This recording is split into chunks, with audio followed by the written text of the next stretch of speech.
भद्रं कर्णेभिः शृणुयाम देवाः भद्रं पश्येमाक्षभिर्यजत्राः स्थिरैरङ्गैस्तुष्टवागुंसस्तनूभिः व्यशेम देवहितं यदायुः स्वस्ति न इन्द्रो वृद्धश्रवाः स्वस्ति न पूषा विश्ववेदाः स्वस्ति न सार्क्ष्यो अरिष्टनेमिः स्वस्ति नो बृहस्पतिर्दधातु। ॐ शान्ति शान्ति शान्तिः। सदाशिवसमारम्भां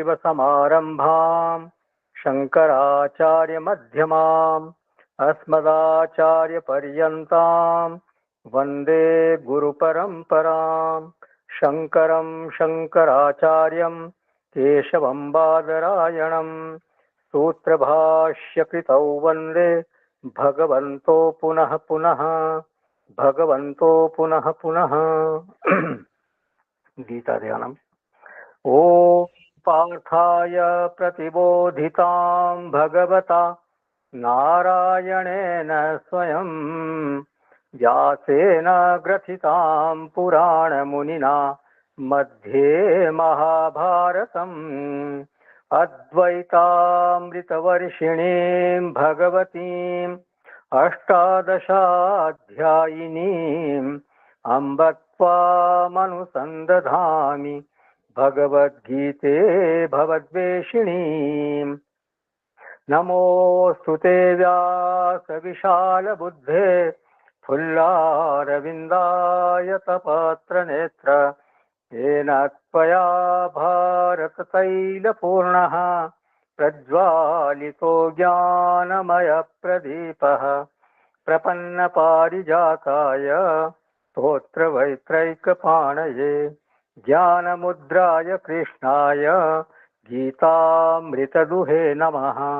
सर्वोपनिषदो गावो दोग्धा गोपालनन्दनः पार्थो वत्सः सुधीर्भोक्ता दुग्धं गीतामृतं महत्। वसुदेवसुतं देवं कंसचाणूरमर्दनं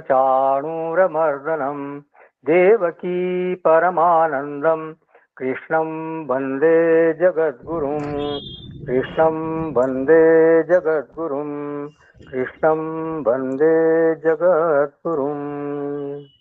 हाँ डॉक्टर साहब।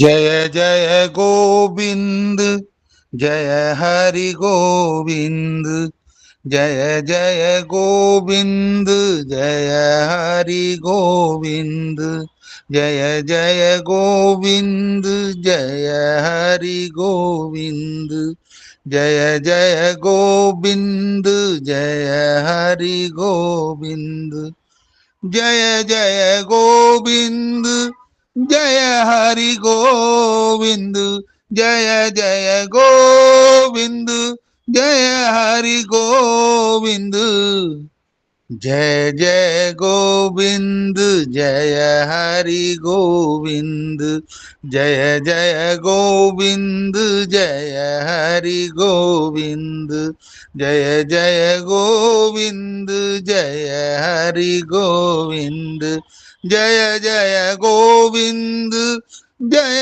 हरि गोविंद जय जय गोविंद जय हरि गोविंद जय जय गोविंद जय हरि गोविंद जय जय गोविंद जय हरि गोविंद जय जय गोविंद जय हरि गोविंद जय जय गोविंद जय हरि गोविंद जय जय गोविंद जय हरि गोविंद जय जय गोविंद जय हरि गोविंद जय जय गोविंद जय हरि गोविंद जय हरि गोविंद जय हरि गोविंद जय हरि गोविंद जय हरि गोविंद जय हरि गोविंद जय जय गोविंद जय हरि गोविंद जय जय गोविंद। जय हरि गोविंद। हरि ओम तत्सत। धन्यवाद डॉक्टर साहब।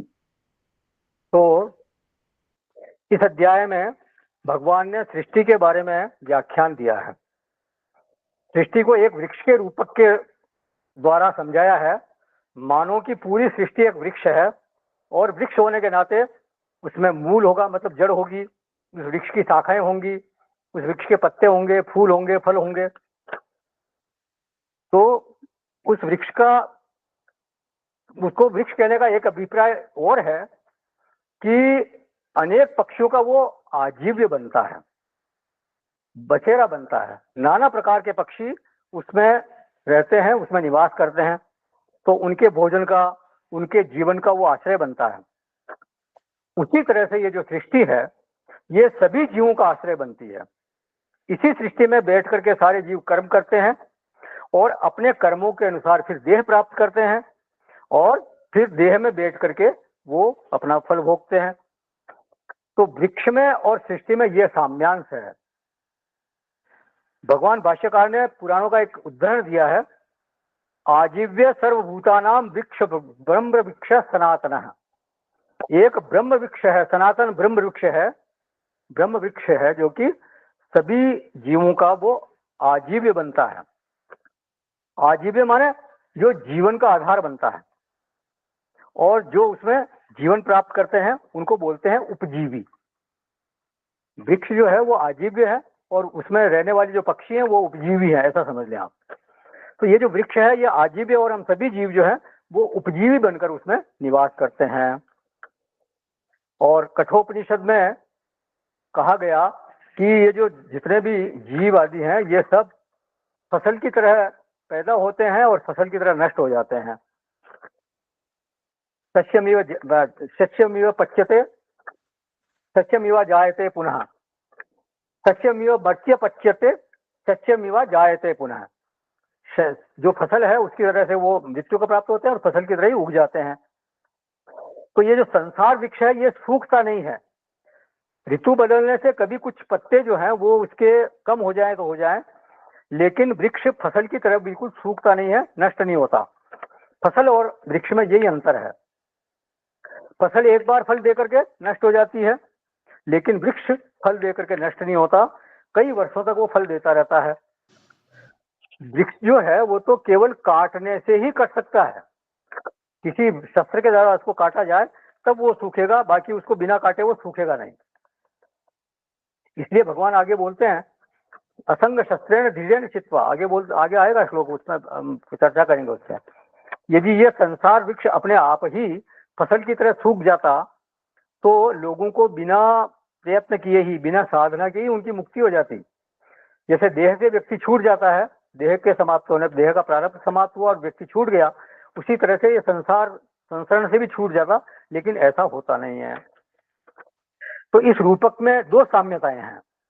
ये सृष्टि समस्त जीवों का आजीव्य है, घोंसला है, माने जीवन में के घोंसले इसी वृक्ष में लगे हुए हैं। हर एक जीव का अपना अपना घोंसला है, वो उसमें बैठा हुआ है। और दूसरा, वो बिना काटे सूखता नहीं है, इसलिए सृष्टि को भी वृक्ष वृक्ष कह दिया जाता है। वृक्ष के जितने अवयव है वो इस संसार में भी पाए जाते हैं, जैसे मूल है, शाखाएं हैं, पत्ते हैं, कौंपले हैं, फूल है, फल है। तो वृक्ष के जितने फीचर्स हैं वो सृष्टि में भी है।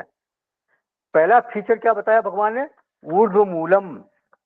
दूसरा बताया अधः शाखम, माने सृष्टि का जो विस्तार है वो काल की दृष्टि से अथवा कारण की दृष्टि से अधः है। अधः मतलब निम्न है, अथवा सूक्ष्मता और स्थूलता की दृष्टि से वो अधः है। सृष्टि में कारण की अपेक्षा न्यूनता, कारण की अपेक्षा स्थूलता है, मतलब कारण सूक्ष्म है और सृष्टि स्थूल है। तो जो कारण होता है वो हमेशा सूक्ष्म होता है और जो कार्य होता है वो स्थूल होता है। तो इस कारण से वो अधः है, सृष्टि अधः है। तीसरा फीचर है अस्वच्छम, माने वो कल उसका होगा कि नहीं इसका पता नहीं, वह न स्थिर स्थिर नहीं है उसका, जो कल है वो उसका स्थिर नहीं है, तो उसका दृष्ट नष्ट स्वभाव है, दिखा नष्ट हुआ, दिखा नष्ट हुआ। इसमें स्थिरता की जो अनुभूति है, स्थिरता का जो आभास होता है, वो हमारा दृष्टि दोष है। स्थिरता नाम की चीज इस जगत में वास्तव में है नहीं। जैसे दीप शिखा होती है ना, तो वो एक एक लो आती है समाप्त होती है, फिर दूसरी लो आती है समाप्त होती है। वो इतनी तेजी से वो लो आती है एक के पीछे एक, कि हमारी दृष्टि में वो दिखती नहीं है। बुद्धि में उसका एहसास हो जाए तो हो जाए, बाकी हमारी दृष्टि में वो बिल्कुल आ नहीं सकती। उसमें जो धारा है वो हमारे दृष्टि में नहीं पहुंचती। तो वही प्रकृति हमारे शरीर की है। अचानक ही ये शरीर जो है वो बाल्यावस्था से युवावस्था में नहीं पहुंच जाता। सतत परिवर्तन की एक धारा चल रही है, साधारणतः जो वो दृष्टि में आती नहीं। बाल्यावस्था से कुमारावस्था हुई, कुमारावस्था से युवावस्था हुई, युवावस्था से वृद्धावस्था हुई। तो बहुत दिनों के बाद कोई अचानक जैसे 10-15 साल बाद मिले, तब उसको ये अनुभव आएगा कि मैंने इसको 10-15 साल पहले इस तरह का देखा था, अब ये इनमें यह परिवर्तन हो गया। लेकिन जो रोज देखते हैं उनको वो परिवर्तन दृष्टिगोचर नहीं हो सकता। बुद्धि की पकड़ में आ सकता है कि हाँ भाई परिवर्तन तो हो रहा है, लेकिन दृष्टि के पकड़ में वो नहीं आ सकता। तो ये जो सृष्टि का दृष्टनिष्ठ होने वाला जो फीचर है, वो सृष्टि का जगत में सतत परिवर्तनशीलता हो रही है, वो ये फीचर जगत का भी है।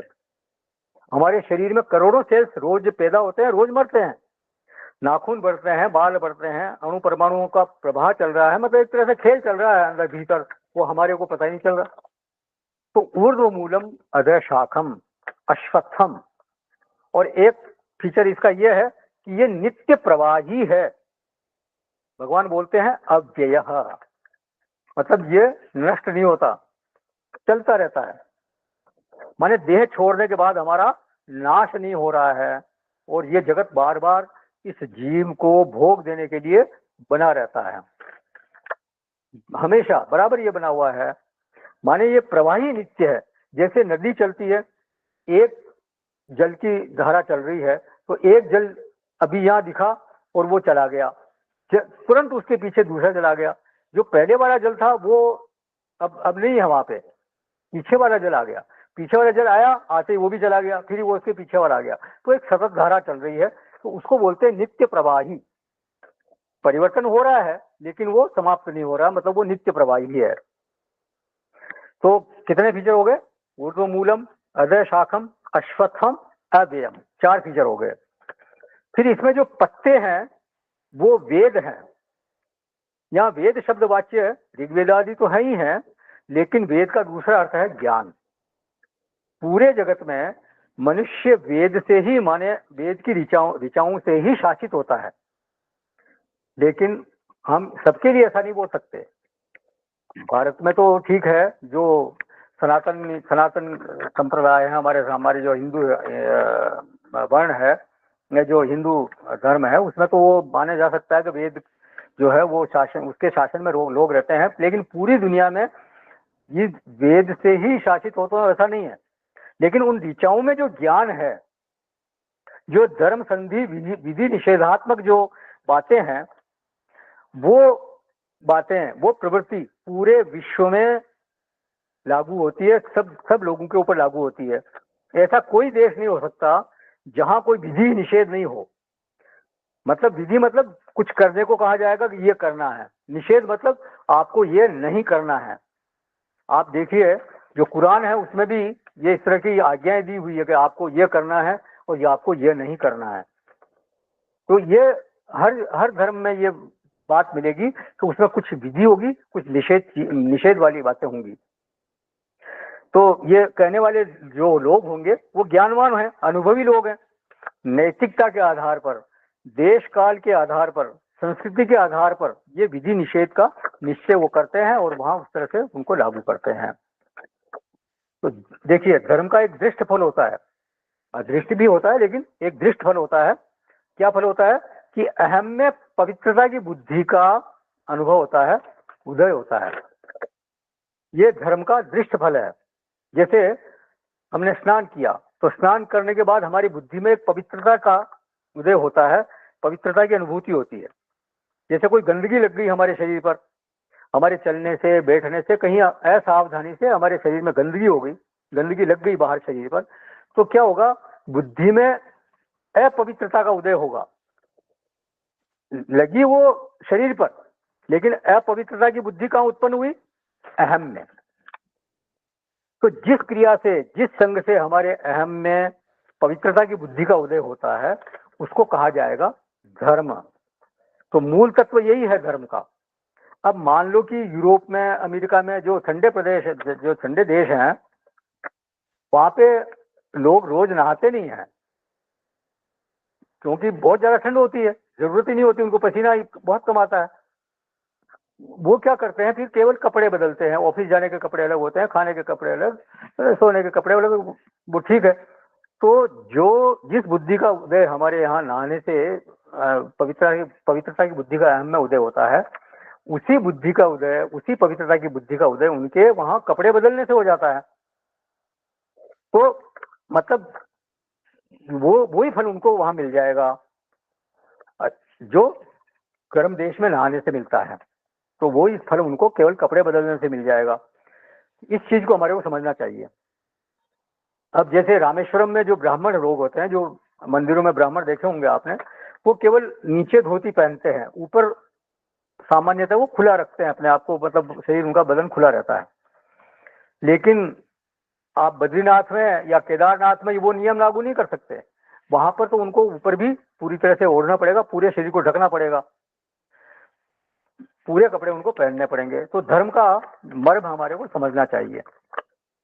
तो छंदांसी यस्य परिणानी, पूरी सृष्टि में जो विधि निषेधात्मक प्रवृत्ति है, पूरी सृष्टि में जो समझ है, व्यवहार के संबंध में, उपासना के संबंध में, तत्व के संबंध में, तो वो पूरा का पूरा बोध, पूरे की पूरी ज्ञान राशि परम उपकारी होने से वो धर्म है। और वो जो छंद है, जो वेद की ऋचाएं हैं, वो क्या बोला भगवान ने, उनको क्या उपमा दी, वो वृक्ष के पत्ते हैं। कोई सृष्टि की हरियाली है, इस सृष्टि का सौंदर्य है, सृष्टि में पुष्प खिलता है वहीं से, मतलब पत्तों के ऊपर ही पुष्प खिलते हैं, फलोत्पत्ति भी वहीं से होती है। तो ये पांचवा फीचर हो गया, छंदांसी यस्य पर्णानि, ऊर्ध्वमूलम अधः शाखम अश्वत्थम अव्ययम और छंदांसी यस्य पर्णानि। ये हो गया, 5 फीचर हो गए। अब छठे फीचर के लिए दूसरा श्लोक हम देखेंगे, 15वें अध्याय का सेकंड श्लोक। अधश्चोर्ध्वं प्रसृता सस्य शाखाः गुण प्रवृद्धा विषय प्रवालाः अधश्च मूलान्यनुसंततानि कर्मानुबंधीनि मनुष्यलोके। उस संसार वृक्ष की तीनों गुण रूप जल के द्वारा बढ़ी हुई एवं विषय भोग रूप कोंपनों वाली देव, मनुष्य और तिर्यक आदि योनि रूप शाखाएं नीचे और ऊपर सर्वत्र फैली हुई है, तथा मनुष्य लोक में कर्मों के अनुसार बांधने वाली अहंता, ममता और वासना रूप जड़ें भी नीचे ऊपर सभी लोकों में व्याप्त हो रही हैं। तो इस संसार वृक्ष की शाखाएं नीचे की तरफ फैली हुई है, लेकिन वो नीचे ही नीचे चली जा रही हो ऐसा नहीं है। वो नीचे भी है, मतलब नीचे है, लेकिन नीचे भी क्या है, नीचे ऊपर है। ऊर्ध्व मूल के अपेक्षा से वो नीचे है, लेकिन उस नीचे में भी कुछ शाखाएं ऊपर है, कुछ शाखाएं बीच में है, कुछ शाखाएं नीचे है। तो ये सबकी शाखाएं कुछ समानांतर है, कुछ ऊपर है, कुछ नीचे है। ये छठा फीचर हो गया, प्रसृता, मतलब वो पसरी हुई है, वो शाखाएं फैली हुई हैं, नीचे ऊपर समानांतर सर्वत्र फैली हुई है। किधर किधर फैली हुई है, बोले अधश्च नीचे, फिर ऊर्ध्वश्च ऊर्ध्वम, अधश्च ऊर्ध्वम प्रसृता तस्य शाखाः, तस्य मतलब तस्य वृक्षस्य, उस वृक्ष की शाखाएं। तो यहाँ बताना क्या चाहते हैं भगवान कि जो ब्रह्मा जी का लोक है वो भी यही है। ब्रह्मा जी भी आखिर एक जीव ही है, वो भी एक डाल पर कहीं अपना एक घोंसला बनाकर बैठे हैं। फिर बहुत सारे देवता हैं, इंद्र देवता है, वरुण देवता है, अग्नि देवता है, कई सारे देवता हैं, वो सबके सब वो भी जीव हैं। वो भी अपने अपने घोंसले में रहते हैं। आप ये ध्यान रखें कि जो जिसने बहुत गहरी साधना की है, गहन साधना की है, कोई कोई जीव ऐसा होता है सिद्धानाम कच्चे इमाम वेद तत्वता है। कोई कोई जीव ऐसा होता है जो कि फिर वो देव योनि को प्राप्त करता है, या वो हो सकता है वो ब्रह्म पद तक पहुंच जाए। तो इस तरह से वो सब इसी अधः अधः वाली शाखाओं में है, मूल में नहीं है। मूल में तो केवल परमात्मा है, बाकी ये ब्रह्मा आदि देवता भी अधः वाली शाखाओं में है। तो जो ये देवता आदि हैं, वो जो जिस डाल पे रहते हैं, वो डाल कौन सी है? ऊर्ध्वम, ऊपर वाली। और जो पशुआदि या योनियों में जो कोई जीव है, पशु आदि योनियां हैं या कीट पतंग है, वो फिर उसके नीचे की डाल में बैठे हैं, अधः। और मनुष्य हो सकता है किसी बीच की डाल में बैठे हो, समानांतर डाल में बैठे हो। तो देखिए 14 भुवन है, ऐसा कहा है हमारे शास्त्रों में। तो 14 भुवन जो है वो शब्द से 14 भुवन का निरूपण भगवान ने यहाँ कर दिया। तो अब इस वृक्ष को भोजन कहाँ से मिलता है? आखिर वृक्ष जो है उसको खाद पानी भी तो चाहिए। तो बोलते हैं कि ये जो त्रिगुण है, अभी 14वें अध्याय में हमने पढ़ा ना, त्रिगुण से संबंधित था वो। ये त्रिगुण है वो, ये इनको वृक्षों को एक तरह से खाद पानी देते हैं। उनके कारण ये वृक्ष जो है संवर्धित होता है, बढ़ता है। सत्वगुण, रजोगुण, तमोगुण, तीनों गुण इस सृष्टि के पोषक हैं। सत्वगुण से ज्ञान होता है, और बिना ज्ञान के इस वृक्ष में रहने वाले जो मनुष्य हो, वो इतने बड़े बड़े आविष्कार कर नहीं सकते। भाई मनुष्य जो है उसने आविष्कार किस बल पर किया? ज्ञान के बल पर ही। आप देखिए, लोहे को पानी पे तैरा दिया, वैसे लोहा या कोई भी धातु होती है, या एक टुकड़ा डाल दिया पानी में डूब जाएगा। लेकिन मनुष्य ने अपने ज्ञान के बल पर कितने बड़े बड़े जहाज बना दिए, और इतने लाखों टन उनका वजन होता है, और उसमें हजारों मनुष्य एक साथ बैठ सकते हैं, पूरा का पूरा नगर वहां बसा दिया। बड़े बड़े खेल के मैदान वहां होते हैं, स्विमिंग पूल होता है, पता नहीं कितने क्लब हाउस होते हैं, सभी होता है। फिर आदमी उसी लोहे को आप ऊपर उछालो तो वो तो नीचे गिर जाएगा, लेकिन लोहे को हवा में उड़ाया, हवाई जहाज बना दिया, रॉकेट बना के चांद पे पहुंच गया आदमी। पता नहीं कितनी प्रगति कर ली उसने। सब कुछ किसके बल पे? ज्ञान के बल पे। तो गुण प्रवृद्धा, ज्ञान से ही नाना प्रकार के सत्कर्मों का, यज्ञों का, साधनाओं का अन्वेषण हुआ, और फिर अनुष्ठान भी हुआ। फिर उनका फल और फलों का भोग, हाँ, लोकांतर, ये सब किससे बने? ये सब इन्हीं गुणों के कारण बने। गुण प्रवृद्धा, मूल में तो ज्ञान है, नहीं तो सब पशुवत हो जाते। मनुष्य बिना ज्ञान के एक जाए तो पशुवत ही है। तो फिर रजस गुण जो है वो अनुष्ठान में, बिना रजस के अनुष्ठान नहीं हो सकता। कोई भी कार्य करना है, प्रवृत्ति करनी है, तो उसके लिए रजोगुण जरूरी है। बिना रजोगुण के महत्वाकांक्षा नहीं होती व्यक्ति में। फिर जो तमोगुण है वो विश्राम देता है आपको, भी जरूरी है। तो गुण प्रवृद्धा, तो ये गुण के कारण ही ये वृक्ष फल फूल रहा है, इसको खाद पानी मिल रहा है।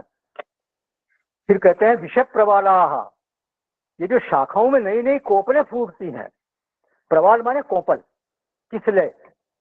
ये जो शाखाओं में नई नई कोपलें फूटती है, वो फिर क्या होता है, वो जो छोटी कोपल होती है, वो फिर वो टहनी बन जाती है, और वो टहनी से फिर वो शाखा बन जाती है।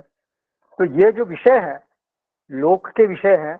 लोक क्या है? ऊर्ध्व शाखा, अधः शाखा। और लोक में प्राप्त जो विषय है वो शाखा के ऊपर छोटी छोटी कोंपलें हैं। तो लोक में जो प्राप्त विषय है, जैसे मनुष्य लोक में एक विषय प्राप्त होता है, देवलोक में दूसरा विषय प्राप्त होता है, हाँ, जो पशु आदि योनियां हैं, वो जो उनका लोक है, उनमें तीसरा विषय प्राप्त होगा। वृक्ष आदि लोक है, उनमें हो सकता है चौथा विषय प्राप्त हो। विषय जो प्राप्त होते हैं वो कोपले हैं। ऐसे जैसे हर कोपले होती है, फूल फल होते हैं, वैसे ही हर एक लोक में अलग अलग विषय प्राप्त होते होंगे। किसी शाखा पर अधिक कोपले हैं, किसी शाखा पर कम कोपले हैं, कोई शाखा ज्यादा हरी भरी है, कोई शाखा कम हरी भरी है। तो ये दुनिया ही ऐसी है, हर जगह समानता नहीं है, कुछ न कुछ भिन्नता हर जगह है। और इस सृष्टि के जो पक्षी हैं वो इस वृक्ष के फलों को खाते रहते हैं, मतलब सारे जीव जो है वो इसके फलों को खाते रहते हैं, विषय भोग करते रहते हैं। और इस वृक्ष के वो स्थायी निवासी बने रहते हैं। एक आता है, दूसरा एक जाता है तो दूसरा वहां तैयार खड़ा है। आप चले गए तो ऐसा नहीं है कि दुनिया खाली हो जाएगी, दुनिया को ऐसे ही रही, अनादिकाल से चली आ रही है और अनंत काल तक चलती रहेगी, जब तक प्रलय नहीं हो जाएगा। प्रलय होगा तो भी जीव तो रहते ही हैं उसमें, ऐसा नहीं है कि जीव नहीं होते। हाँ, वो जरूर है कि वो अव्यक्त अवस्था में रहते हैं। फिर जब उनका कर्मों का परिपाक होता है फिर वो उठ खड़े होते हैं, वापस से सृष्टि चालू हो जाती है। तो अगर किसी ने बहुत ज्यादा मेहनत की, बहुत साधना कर ली किसी ने, तो हो सकता है कि वो ऊपर वाली शाखा पर चले जाए, देव योनि आदि में चले जाए, तो वहां फिर उसको दूसरा फल खाने को मिलेगा। और किसी ने अगर वो थोड़ा कम साधना की या साधना नहीं की या उल्टी साधना कर ली, कुछ निषिद्ध कर्म कर लिए, तो हो सकता है वो नीचे खिसक जाएगा, नीचे फिसल जाएगा। तो ये छठा फीचर हो गया, अधश्य ऊर्ध्वश्य पृष्ठता तस्य शाखाः। सातवां फीचर है गुण प्रवृद्धा, और आठवां फीचर हुआ विषय प्रबाला। ये 8 फीचर हो गए।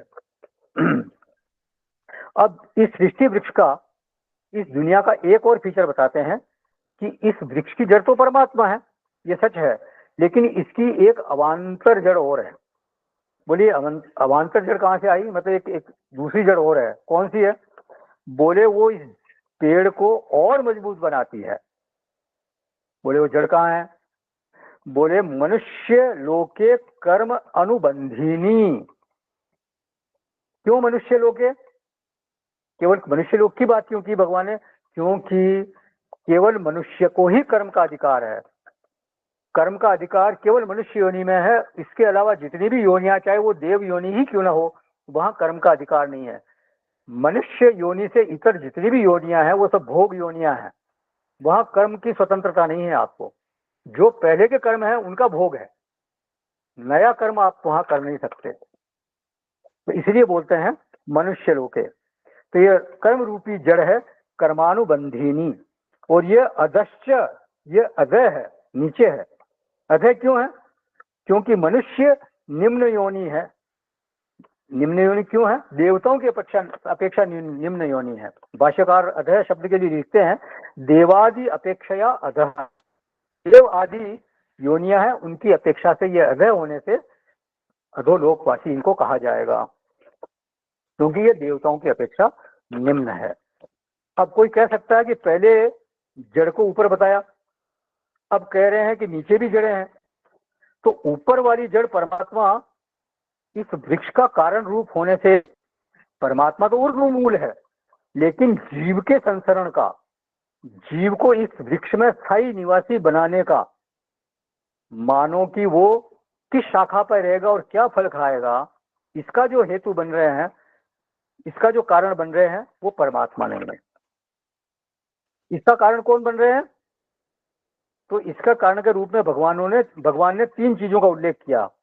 परमात्मा ऊर्ध्व मूल है तो पहली चीज ये होगी। फिर गुण प्रवृद्धा, ये गुण भी इसके कारण है। और आखिरी उपादान है, आखिरी खाद मिट्टी जो पानी है, वो है कर्मानुबंधिनी। कर्म भी इसके मूल है, इसके कारण के रूप में कर्म भी है। तो परमात्मा ऊर्ध्व मूल है, जो त्रिगुण है वो भी इसके कारण है, और जो कर्म है वो भी इसके कारण है। तो इस संसार वृक्ष के कारण के रूप में मूल कारण के अलावा 2 कारणों की गणना परमात्मा ने यहाँ और करा दी है। इन सबको मिलाकर ही कारण की पूरी व्याख्या होगी। ऊर्ध्व मूल, खाली ऊर्ध्व मूल करने से काम नहीं चलेगा। जब तक कि त्रिगुण और कर्म को आप शामिल नहीं करोगे, इस सृष्टि वृक्ष की पूरी व्याख्या हो नहीं सकती। तो कर्मानुबंधिनी, इसमें भगवान भाष्यकार लिखते हैं कर्म फल जनित राग द्वेषादि वासना मूलानि इव धर्माधर्म प्रवृत्ति कारणानि अवांतर भावीनि तानि। बोले केवल कर्म नहीं, बल्कि वासना को भी कर्म शब्द में अंतर्भूत समझना चाहिए। कर्म के साथ वासना को भी गिन लेना चाहिए। क्यों? क्योंकि वासना भी कारण स्थानीय है। वृक्ष के इसमें इसमें सृष्टि के कारण के रूप में वासना भी कारण है। हमारी आपकी प्रवृत्तियों का कारण कौन बन रही है? वासना। जिससे प्रेम होता है उसके साथ राग की वासना हो जाएगी, जिससे दूर हटेंगे उससे द्वेष की वासना हो जाएगी, जिसको हम नहीं चाहेंगे उससे द्वेष की वासना बन जाएगी। ये राग द्वेष कहाँ से आया? कर्म फल जनित। कर्म का फल आया, फल को भोग फल का भोग किया, तो भोगने से सुख हुआ तो राग वासना, और भोगने से दुख हुआ तो द्वेष वासना। और यही वासना धर्म की प्रवृत्ति का कारण भी बनती है और अधर्म की प्रवृत्ति का कारण भी बनती है। तो कर्म शब्द में कर्म भी है और वासना भी है, ये ध्यान रखना। और ये वासना रूप जड़ें देवादि की अपेक्षा नीचे की ओर फैली हुई है, इसीलिए इनको बोला अधः। और ये मूलानी, यहाँ बहुवचन दिया, एक मूल नहीं है, बहुवचन में है, मूलानी बहुत ज्यादा। तो ऊर्ध्व मूलम ये तो एक वचन में है, और ये मूलानी ये बहुवचन में है। ये वासना रूपी जो जड़ें हैं वो अनंत है, इनकी कोई गणना नहीं।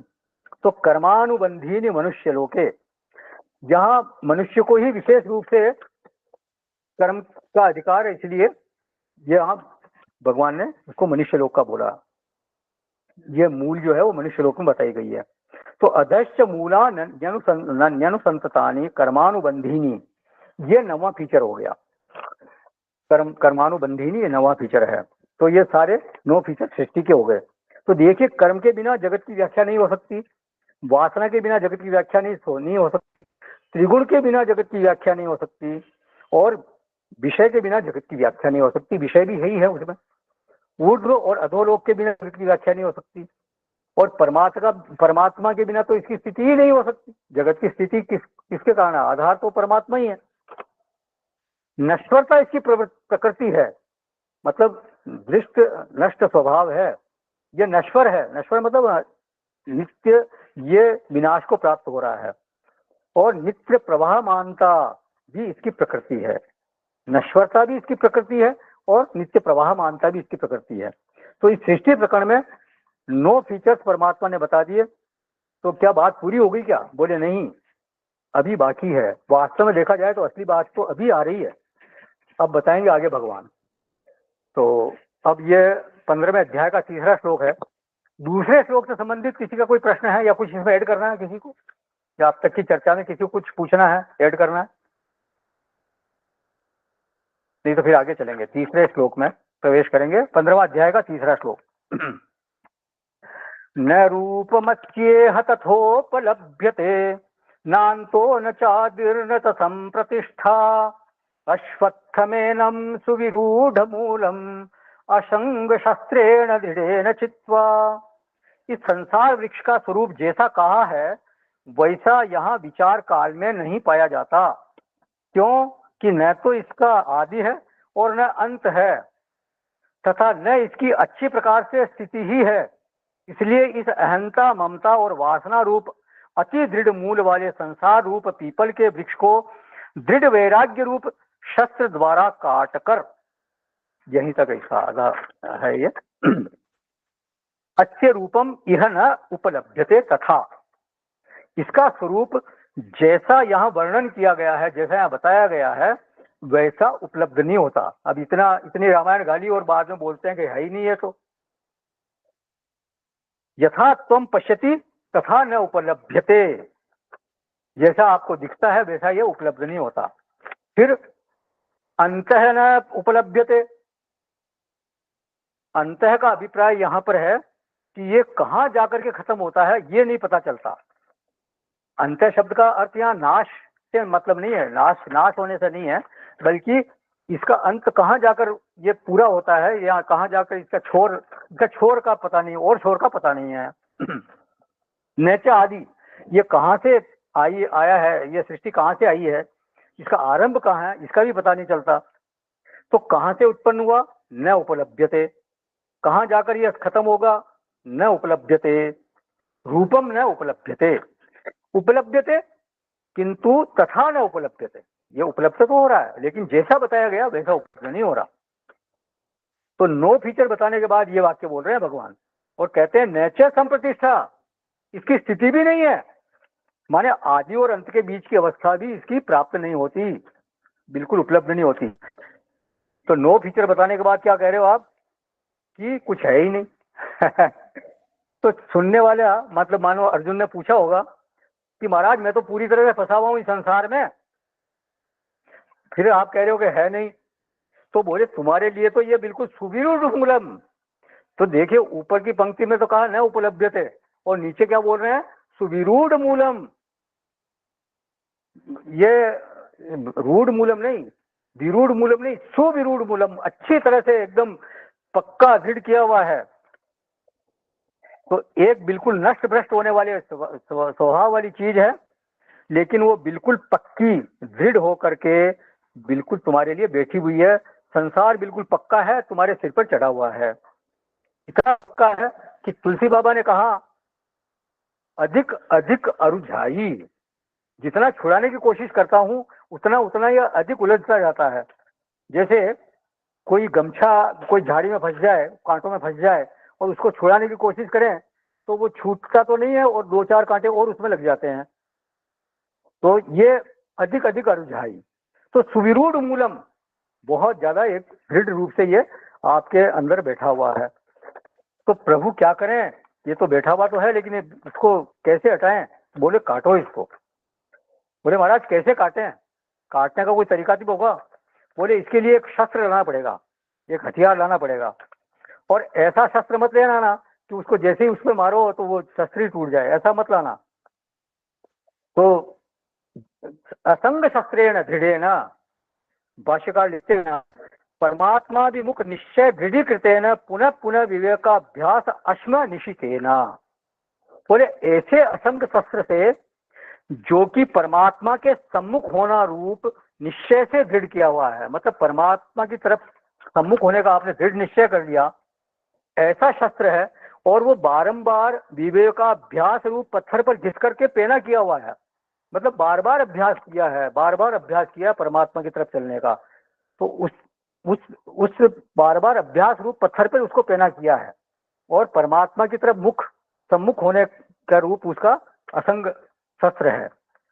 तो दृढ़ेन चित्वा असंग शस्त्रेण, वो शस्त्र तलवार कुल्हाड़ी या गंडासा नहीं है, बल्कि उसका नाम है असंग।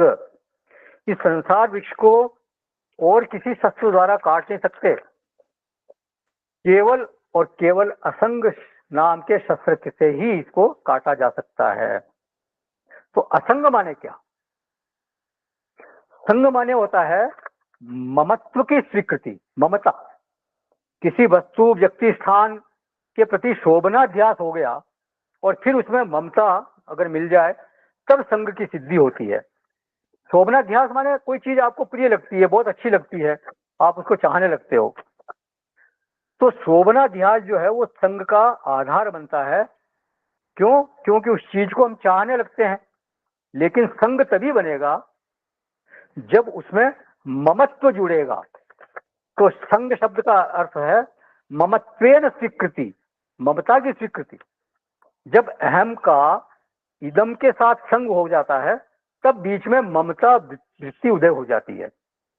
मम इदम, जैसे कोई चीज बाहर पड़ी है वो आपकी नहीं है तो फिर आप उसमें ममता जुड़ेगी नहीं। जैसे कोई गाड़ी है बाहर खड़ी है आपके बाहर, किसी और ने गाड़ी खड़ी कर दी तो उसमें ममता आप वो इदम है, ये है, लेकिन उसमें ममता नहीं जुड़ी तो वो मम इदम नहीं हो सकता, इदम ममा नहीं हो सकता। लेकिन अगर वो गाड़ी आपने खरीद ली उससे भाई जगह, तो फिर उसमें आपका मम जुड़ गया, आपका अहम जुड़ गया उसमें, तो वो हो जाएगी मम इदम, ये मेरी है। जैसे ये तो इसी तरह से ममेदम गृहम, मम इदम देहम, मम इदम पुस्तकम, मम इदम कारः, तो ये संग हो गया। तो ममता वृत्ति के उदय से संग होता है। संग होने का एक ही कारण है कि ममता वृत्ति आप में उदय हो गई, उदित हो गई। कोई वस्तु केवल प्रिय होने से उसमें संग नहीं होगा। किसी की आप शोरूम में जाते हो, देखते हो मर्सिडीज कार है, बहुत अच्छी लगती है, प्रिय भी है, वो आपको अच्छी लगती है, लेकिन वो केवल प्रिय लगने से मेरी नहीं बनी ना, वो तो जब मैं उसको खरीद लूंगा तब वो मेरी बनेगी, और तब फिर ममता की सिद्धि होगी, तब फिर संग की सिद्धि होगी। तो ममता वृत्ति के उदय से फिर संग होता है। जब ये ममता सिद्ध हो जाती है तो इदम धर्म का अहम में अनुभव होता है। इदम धर्म का, यह का अहम, मतलब यह जो है वो अहम बन जाता है।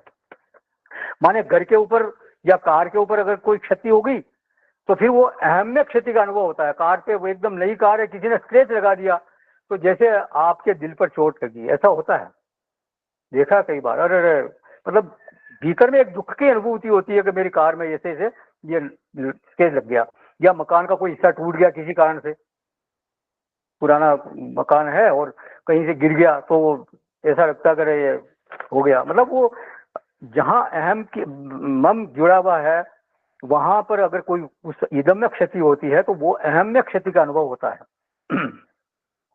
और अहम में जो आत्मबुद्धि है, अहम में जो आत्मीयता है, वो इदम में चली जाती है। तो इदम के मरने से अहम के मरने जैसा अनुभव होता है। जैसे कोई आपकी चीज, प्रिय चीज है, वो खो गई या वो नष्ट हो गई तो फिर आपको लगता है कि मैं मर गया, मेरे को तकलीफ हो गई, मतलब ऐसा होता है। तो आत्मीयता का अध्यास, प्रियता का अध्यास इदम में होता है। माने अहम में प्रेम है तो इदम में भी प्रेम चला जाता है, और इदम में जो नश्वरता है वो अहम में चली गई। अहम अपने आप को मरण धर्मा समझने लग गया। तो ये बड़ी विचित्र स्थिति है। इतरे इतर धर्माध्यास लक्षण, हम अपने 13वें अध्याय में पढ़ा था, इतरेतर धर्माध्यास लक्षण संयोग। तो वो यही है, मतलब इदम के साथ अहम जुड़ते ही वो इदम मम ऐसा हो जाता है। और उसको अगर कोई उसमें कुछ क्षति होती है, उसमें कुछ नुकसान होता है इदम में, तो फिर वो अहम में वो नुकसान की अनुभूति होती है।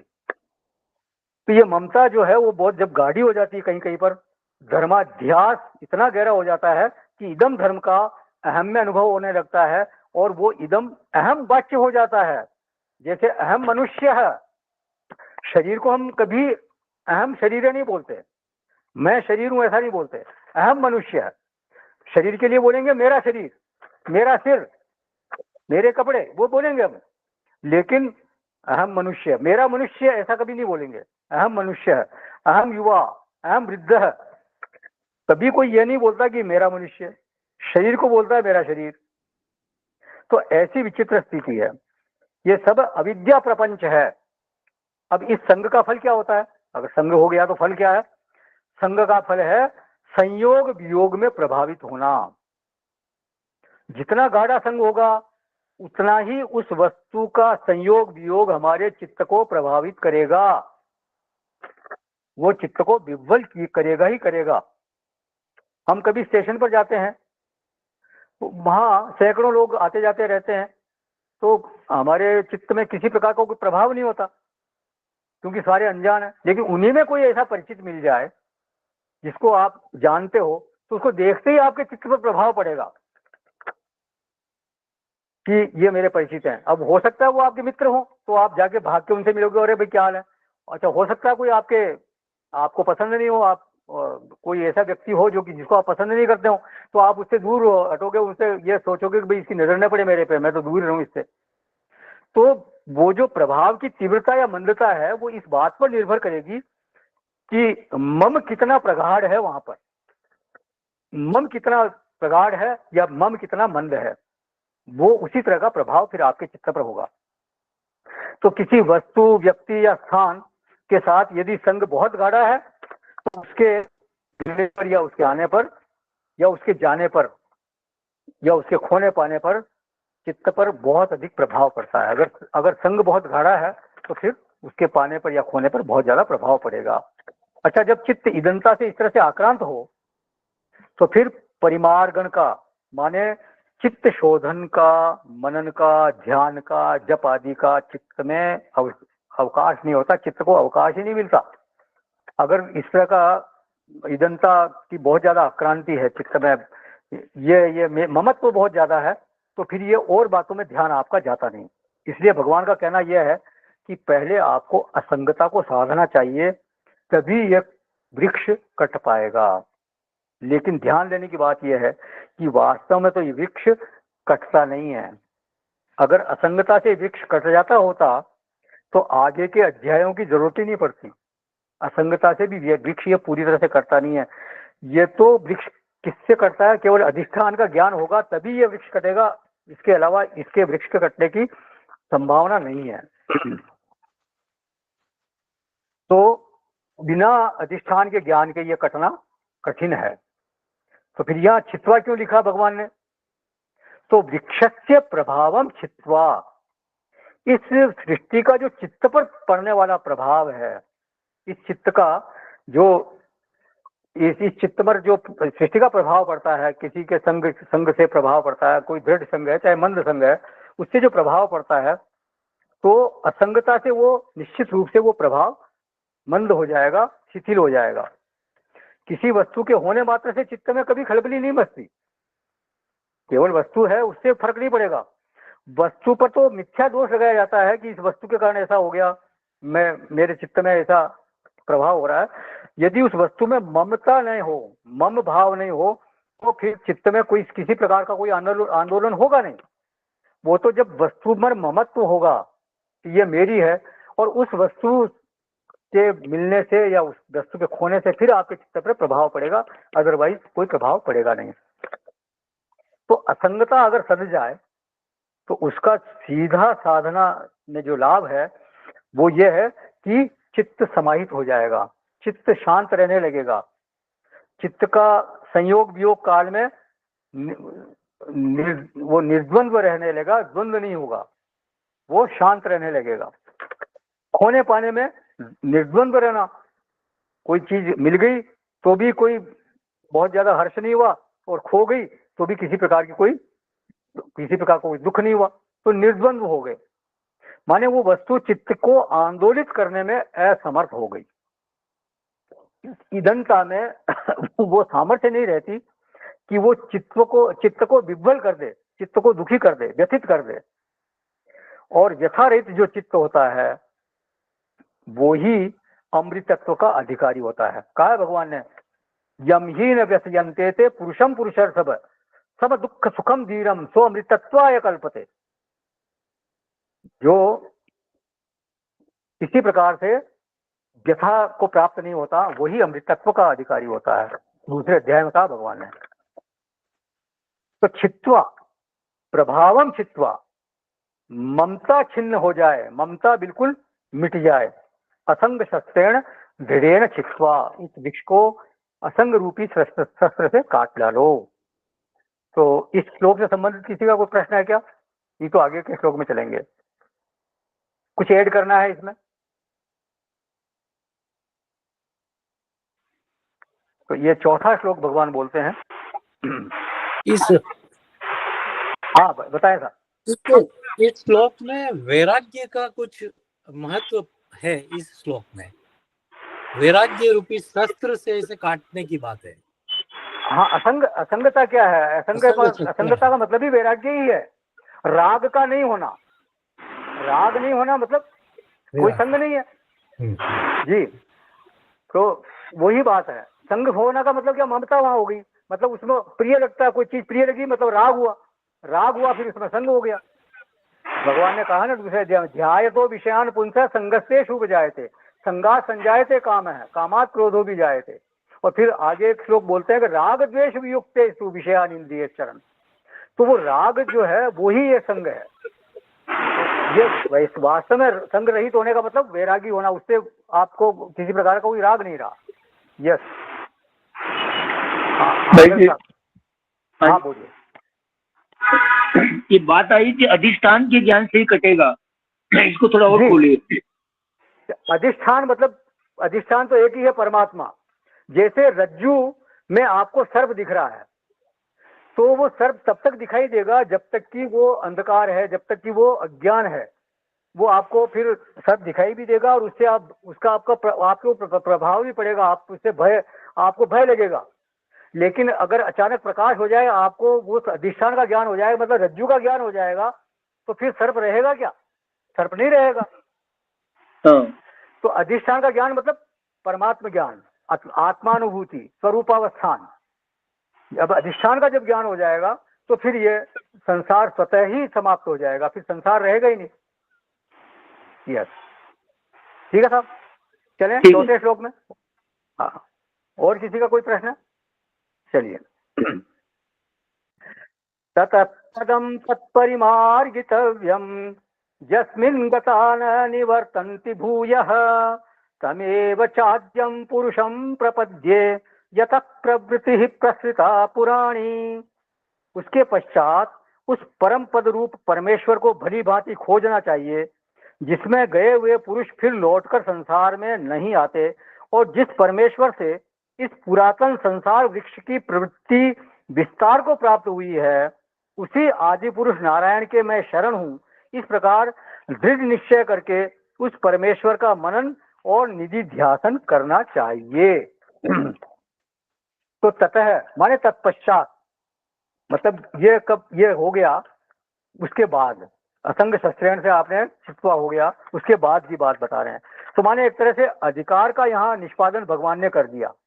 यदि जीवन में असंगता आ गई तो समझना चाहिए कि एक प्रकार का अधिकार बन गया उस मार्ग पर चलने का। तो ममता का शिथिलीकरण यदि किसी भी साधन से किसी भी साधक को प्राप्त हो गया, किसी भी प्रकार से ममता का शिथिलीकरण हो गया, तो फिर एक तरह से मान लीजिए कि वो अधिकारी है इस मार्ग पर चलने के लिए। तो ततः तत्पश्चात ततः पदम तत्परिमार्गितव्यम, उस पद का परिमार्गण करो। परिमार्गण माने अन्वेषण करो, उसकी खोज करो। उपदेश सार में कहा भगवान रमण महर्षि ने, मानसम तु किम मार्गणे कृते नैव मानसम मार्ग आर्जवात। मन क्या है, इस बात की जब खोज करने जाते हैं तो ज्ञात होता है कि मन नाम की कोई चीज है ही नहीं। तो मार्गण माने परिमार्गण, अन्वेषण। तत्पदम, कौन से पद की खोज करें? ततः पदम जो बोला है उन्होंने, कौन सा पद? बोले उसका एक लक्षण यह है कि यस्मिन गता न निवर्तन्ति भूयः। उस पद पर पहुंचने के बाद फिर संसार में लौटना नहीं होता। अगर तुम ऐसे पद की खोज कर रहे हो जहां से निवर्तन्ति मतलब वापस लौटना हुआ, तो फिर वो ऐसा पद, वो पद यहाँ उसका वो पद वाच्य यहाँ नहीं है, मतलब वो उस अर्थ में ये पद नहीं है। यहाँ उस पद की बात हो रही है जहां पहुंचने के बाद वापस लौटना नहीं होता। तो तत्पदम तथा पदम तत्परिमार्गितव्यम यस्मिन् गता न निवर्तन्ति भूयः। लेकिन पहले छित्वा, इस वृक्ष को पहले काटो, इस वृक्ष का छेदन करो। किस शस्त्र से? असंगता रूपी शस्त्र से। असंग शस्त्रेण दृढ़ेन छित्वा, फिर परिमार्गितव्यम। पहले इसको अच्छी तरह से छेदन कर देंगे, तब फिर आप उसकी खोज कर पाएंगे। और फिर क्या करो, आगे चलो, यहीं मत बैठे रहो, ये सुरक्षित जगह नहीं है। आज जो तुम्हें असंगता दिखती है, अगर तुम आगे नहीं बढ़े तो फिर ये वो संग में वापस बदल सकती है। मतलब ये मानकर एकदम संतुष्ट होने की जरूरत नहीं है कि मेरे में तो असंगता आ गई। बहुत सावधान रहने की जरूरत है। साधना से कोई चीज प्राप्त की, यदि उसको सही ढंग से आपने सहेजा नहीं, उसको संभाला नहीं, तो वो बिगड़ भी सकती है। इसलिए संत लोग बोलते हैं सावधान नहीं, ससावधान, मतलब 100 बार सावधान रहो। तो असंगता संगता ये सब माया के ही भीतर है, इसलिए इस मार्ग में बहुत सावधान रहने की जरूरत है। तो वो पद कौन सा है और वो पद का क्या मतलब है, वो फिर अगले बार हम इसको और आगे इस श्लोक पे और चर्चा होगी। किसी का कोई और प्रश्न है, किसी में कुछ और इसमें ऐड करना है तो करें, नहीं तो फिर इसको आज संपूर्ण करेंगे।